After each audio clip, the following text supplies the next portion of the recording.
Hey guys, so today's a more in-depth tutorial on how I make hair. This has been requested a lot throughout the year, so I thought why not get into it. Okay, so this is the PNG, the simple UV. The top of the part of the UV is the roots and the bottom is the ends. Okay.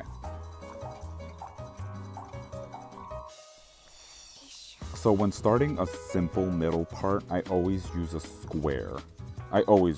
Because it just makes it a lot more easier.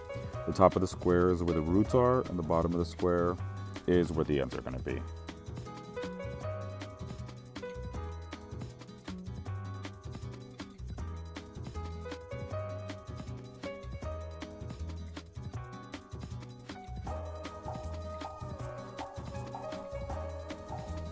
So I turn the object to the side, flatten it, and right here I'm just hiding the body and the clothes because all I have to really do is work with the head, and it allows the program to run smoother, obviously.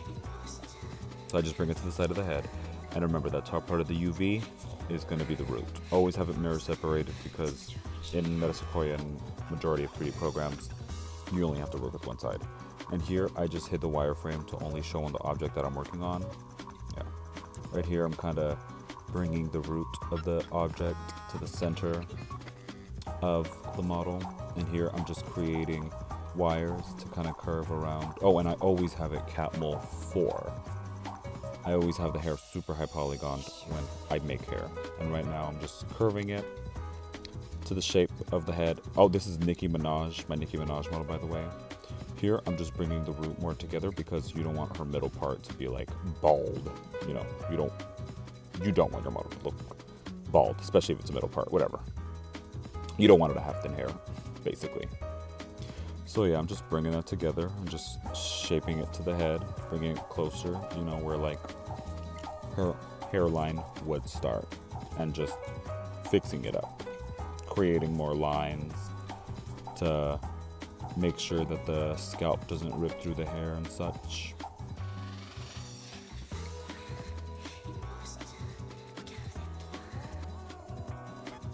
Right here, I'm just bringing down the hair, trying to figure out how long I want the hair, and I'm just trying to look for the body so that way I can see where I want the hair to stop on the body. Gotta make sure I give her pants, and there we go. So for here, I wanted the hair to go at least down to her thighs, because I know Nicki Minaj has been wearing like really long hair recently. So why not make it real life accurate? And right, I'm just rotating the wires to like kind of like press against her body as like how real hair would fall, you know, in real life. Give it that realism. And yeah, I'm just creating more wires and more, you know, vertices and stuff, so that way like it frames her face and fits around her face. And then just creating some around the shoulders, rotating those polygons so that way they fall on her back, you know, realistically, as real hair would and such. And I'm bringing the hairline lower because obviously Nicki Minaj's head is not that big. I'm just creating more wires in the wireframe so that way it doesn't, you know, push down her scalp or whatever, rip through the model. I'm just working that out.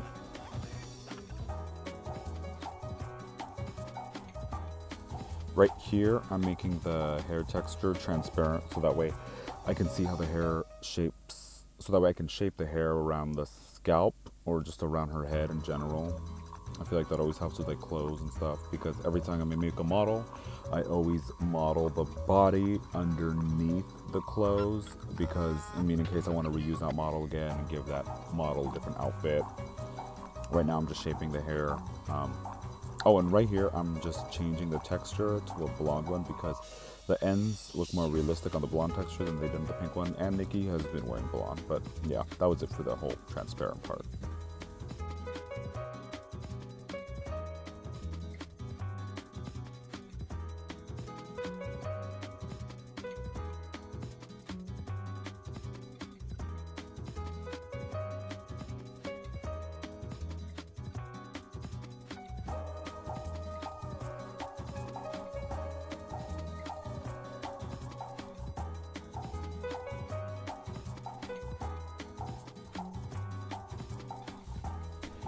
So for the back of the head, I use a sphere. I don't bring like the segments of the sphere any like higher than that, than like the little default sphere that they give you. I just delete the half because it's obviously that's going to be the half of her head. Because the sphere is going to have the Catmull 4 on it anyway, so it's like, doesn't matter. And I will bring the front hair object together with like the close one. The front hair object to the back of the head. It'll all be one object. So here I'm just deleting, I'm just bringing down the sphere to match the length of the hair. This is when I play with the UV. You see how the ends of that texture look more realistic than the pink one? So yeah, I made it to 4. And then yeah, I just have the other wireframes hidden so that way I can focus on the sphere. Or dark or whatever, because I have to match the polygons with the back of the hair. This is me using the knife tool to, to make vertices to connect the back of the head with the front of the head, or the back of the hair with the front of the hair. Here I'm messing with like the UV, so that way the end of her part isn't all like hugely scalped. This is me bringing down the UVs, so that way it just closes together naturally.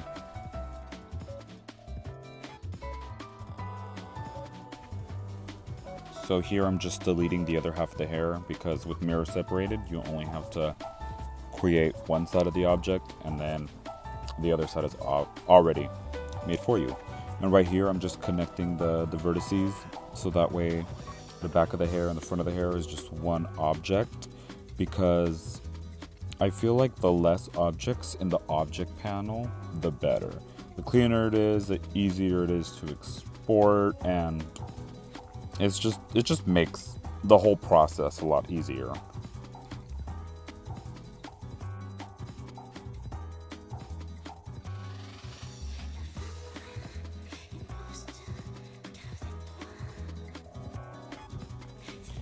So notice here how the UV in the back of the hair doesn't really match with the front of the hair.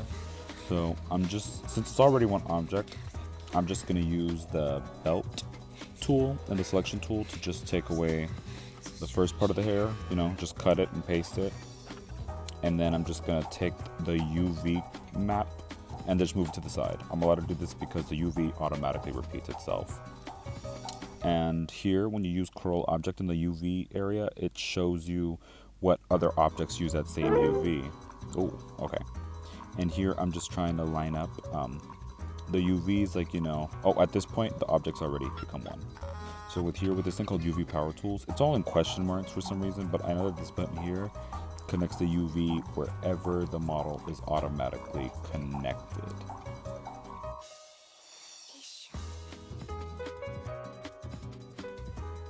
So here I'm just fixing up the UV, because if you notice in the little part in the back, the lines of the hair are kind of moving all crazy. So yeah, I'm just creating more lines where like I can connect more joints or vertices or whatever, and then using UV power tools to connect those joints. Because using that button and UV power tools, wherever the model has vertices connected, then with UV power tools, those UV joints will connect itself too. So somehow in the process of doing this, creating more lines has made the hair more boxy. So I'm just gonna fix that and just shape it around her face to make it look more weird, because she looks crazy right now, but whatever.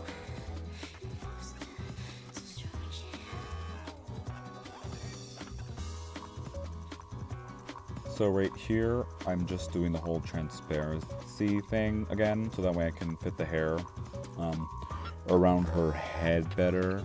This trick always helps. It looks better if you try to make the actual dome of the head of the model as shaped round and realistic as possible, so that way when you make the hair around it, it looks more realistic.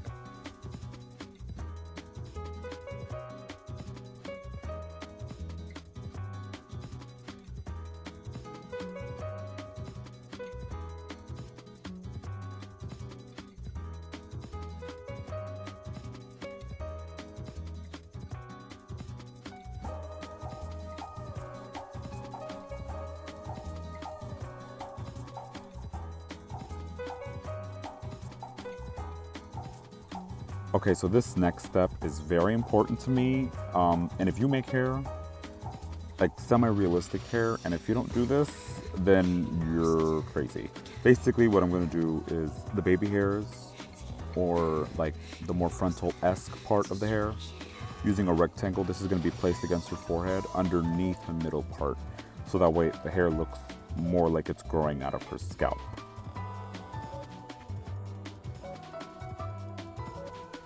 For the little baby hair thingies, I always have it on Catmull for, especially like these. I always have these very high polygon, so that way they can just like mesh better. Here I'm just putting the ends of the baby hairs to where the middle parts are, creating more, using the knife tool to create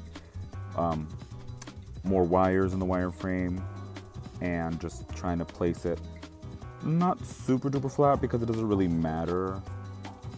Especially if you're just gonna use the model to make pictures or something, as long as it looks pretty and it's like semi-presentable and not too crazy, then it's fine. So then I create a line in the half so that way I can fold it against her head more. You see the part where it peaks? See, just disappeared. And the hair you can't really see, so this I just kind of tweak with it a bit with the UV, so that way it's more presentable and peekable. See, right there it looks crazy. And then I just kind of rotate it. And yeah, just kind of make it work. I do have a base for this little hair thing, like the little roots part that I use on every single model, but it's like, for the sake of this video, I just made a new one so that way people really see how I do hair. But yeah.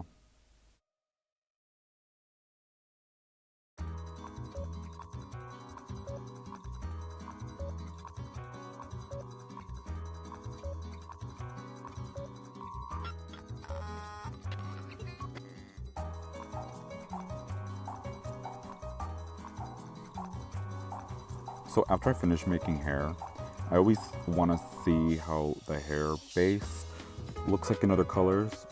So I'm just changing the texture to a black texture. I kind of have some of my hair textures memorized. And you see with the blonde one, it didn't have this issue, but I guess with the black hair it does.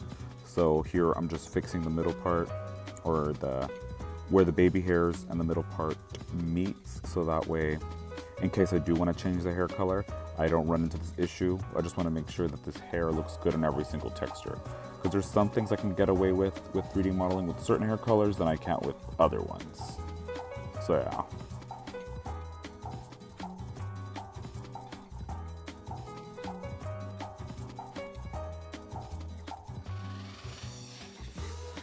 So now I'm just showcasing the model a bit, you know, showing how the hair came out. This Nicki Minaj model, I never rigged it or whatever. I want to in the future. Oh yes, here are some of the other hairs that I made, and right now I'm just changing it to a pink texture. That's her bob cut, more intricate hairstyles. Yeah, I have them labeled. Yeah, and these, I know for this folder, I just like took some of Asami's hairstyles and only put some in this folder that I knew Nicki Minaj wears. But yeah, that was another middle part that I did in the past. But yeah, so that's about it. If there's any other hairstyles that you'd like to see, oh, and this is the wireframe. Notice how with Catmull 4, obviously, the model comes out more high polygon. But yeah, but the smoother the better. But yeah, let me know if there's any other like hair tutorials that you'd like to see. Yeah, that's about it for this one. Smooches, y'all.